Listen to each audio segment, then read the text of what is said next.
Selamat pagi Jess. Pak Jess, kalau puasa IF, Jess, saya jujur ya, saya enggak pernah mempelajari IF itu apa ya. Kamu kalau bilang IF, saya itu menafsirkannya kamu enggak makan selama 16 sampai 18 jam.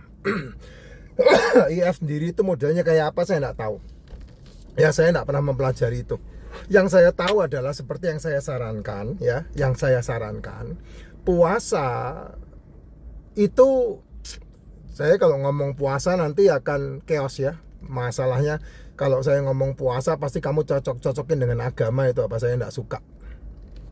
Agamamu ngajarin puasa ya ikutin aja aturan agamamu, Jess. Jangan kamu gabung-gabungkan dengan aturan-aturan yang berhubungan dengan kesehatan.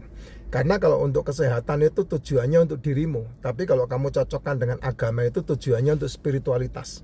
Setahu saya, kalau mau cocokin puasa yang berhubungan dengan agama, itu adalah puasa yang 48 jam. Itu baru. Kan agama mengajarkan puasa itu untuk menahan hawa nafsu dan untuk mengelola diri. Nah, itu hanya bisa dilakukan dengan cara kamu tidak makan 48 jam. 48 jam tidak makan berarti 2 kali matahari terbenam baru kamu makan. Jadi kamu dari matahari terbenam sekarang, matahari terbenam besok, baru matahari terbenam berikutnya kamu baru makan. Itu puasa 48 jam. Ya, nah kalau sampai kamu puasa 48 jam, nah kamu mereset tubuhmu tuh. Tubuhmu reset. Yang marah jadi cool, yang emosian jadi cool ya, yang gampang iri jadi cool gitu, yang gampang panas hati jadi cool gitu, yang suka nyinyir jadi cool. Nah itu risetnya butuh kamu tidak makan 48 jam karena kamu butuh mitokondriamu memakan mitokondria yang ada di tubuhmu yang lain. Nah itu. Nah kalau IF itu tafsiran saya dari apa yang saya baca di komen-komen, karena saya malas mempelajari. Kalau suruh mempelajari apa yang orang lain ngomong itu saya paling malas. Karena apa? Karena kadang-kadang banyak aturan. Padahal gampang banget. Gampang bangetnya begini. Kalau saya kan ngajarin tidak sarapan dan tidak makan malam. Itu udah 18 jam kamu enggak makan. Pasti 18 jam enggak makan. Nih hitung ya. Jam 7 malam, jam 7, jam 8, jam 9, jam 10, jam 11, jam 12, jam 1, jam 2, jam 3, jam 4, 10 jam, jam 5, jam 6, jam 7, jam 8, jam 9, jam 10, jam 11, jam 12. 18 jam kamu enggak makan. Ketika kamu enggak makan 18 jam ini bukan berarti kamu enggak minum. Nah kalau ditanya kapan minum suplemennya, terbaik suplemen diminum pagi kamu bangun tidur. Itu yang terbaik, minum suplemen. Apa aja namanya suplemen, termasuk racikan makcin, itu yang terbaik pagi.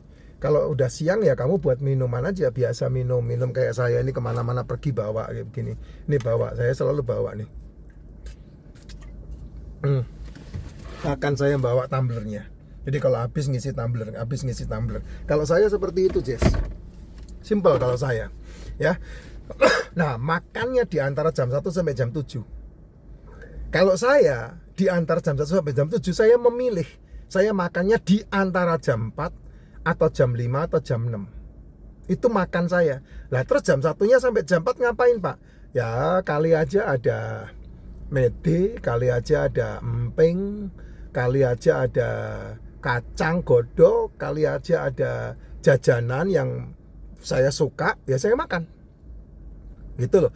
Tapi jam 7 sampai jam 12 itu saya tidak makan. Stop makan, betul-betul stop makan. Minum harus, karena minum itu bagian dari hidup. Minum suplemen harus, karena minum suplemen itu mensuplai kebutuhan nutrisi tubuh. Kalau enggak ya itu kamu limbung kamu, enggak bisa.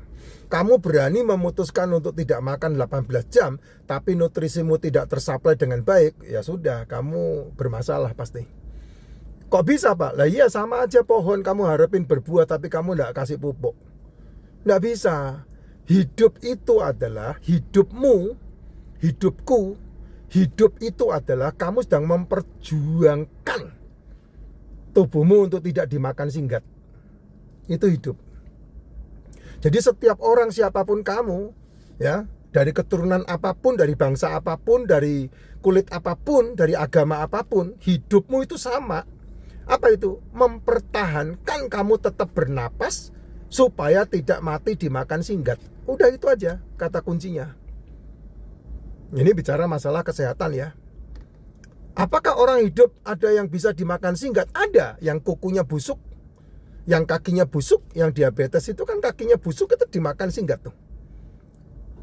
Artinya hidupmu, tubuhmu tidak tersuplai nutrisi dengan baik. Nah, dalam bahasa medisnya itu disebut metabolic syndrome, penyakit metabolik. Penyakit metabolik pasti didahului dengan gagalnya sel meregenerasi. Nah, itu dia. Kamu kalau ngerti rahasia-rahasia seperti yang saya ngomong, Jess, kamu enak loh hidup itu. Beneran. Nggak habis duitmu di ranjang termahal di muka bumi. Kamu lihat ya, sekali-sekali kamu berdiri di rumah sakit dah. Ya, kamu sekali-sekali berdiri di rumah sakit. Perhatikan omongan saya baik-baik. Yang antri di rumah sakit rata-rata orang menengah ke bawah. Coba aja perhatikan. Kenapa kok bisa begitu, Pak? Ya mentalitasnya yang harus diperbaiki. Mentalnya. Kenapa mentalnya? Ya karena kalau mereka dikasih tahu heleh gitu. Kalau mereka dikasih tahu heleh, gampang mengabaikan, gampang nyinyir, makanya mereka menerima akibatnya. Kalau dikasih tahu mereka selalu bilang, "Wah, mahal itu." Bukan. Ingat loh, hidup itu kalau kamu lahir dari keluarga miskin bukan salahmu. Tapi kalau kamu yang miskin itu 1000% salahmu, bos. Bukan salah orang lain, kamu yang salah. Dari mana salahnya? Cara pikirmu yang harus diperbaiki.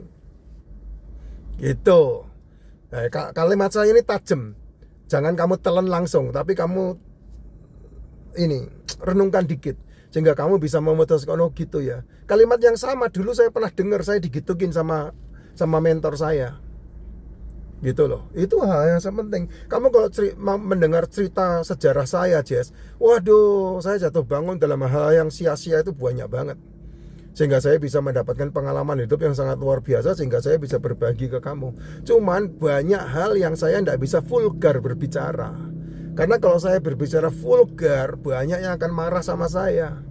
Terutama kamu-kamu yang merasa dirimu suci, yang merasa dirimu beragama, yang merasa dirimu anaknya Tuhan, itu yang susah. Ya, itu hal-hal yang sangat, menurut saya itu hal yang sangat vital. Kamu harus bisa membedakan. Saya orang beragama. Ya, saya orang yang sembahyang. Keinget saya kemarin keinget di Thailand. Teman saya Siska guide saya di bus. Di Thailand itu ceritanya macam-macam. Dia selalu bilang saya orang sembahyang. Ya itu Jess, itu hal-hal yang penting banget untuk kamu perhatikan. Kamu harus bisa memisahkan. Ada satu bos, ya, kamu kalau kenal sama Buliana itu, bosnya Sumarekon. Dia suatu ketika berbicara di depan mimbar, di panggung ya. Lalu dia berbicara dengan lantang dan saya mendengar pas saya diundang untuk memberikan motivasi kepada ribuan karyawannya itu. Kalimat yang sampai detik ini saya ingat. Saya tidak berurusan dengan kamu tentang agama. Ya, saya berurusan dengan kamu di sini, bukan di sini. Itu kalimatnya betul-betul itu. Wah, itu luar biasa. Itu satu kalimat tapi nyantol ke saya sampai detik ini itu. Itu padahal terjadi tahun 2012 itu. Ya. Agama itu tidak di mulut, dia bilang begitu. Agama itu di hati. Jangan ngomong tentang agama sama saya. Itu bosnya Sumarekon itu, Buliana itu. Saya memanggilnya Bu Cipto. Jess, benar memang. Kadang-kadang kita mencampur adukkan yang tidak penting dalam kehidupan kita untuk tanggung jawab yang harus ya kamu 1000% bertanggung jawab. Nah, kayak tidak makan ini kan tanggung jawabmu. Kamu mau beragama, mau berdoa sampai air mata darah, nungging sampai jidatmu sentet. Kalau kamu mengabaikan pola hidup, pola makan, pola sehat, ya tidak akan menjawab. Tetap aja rusak. Gitu. Beneran. Itu benar-benar harus kamu betul-betul memilah untuk kamu bertanggung jawab atau tidak. Ya. Nutrisi itu harus dalam tubuh manusia. Pola makan itu harus, pola hidup, pola sehat itu harus. Sehingga kamu betul-betul bisa mempertanggungjawabkan hidupmu.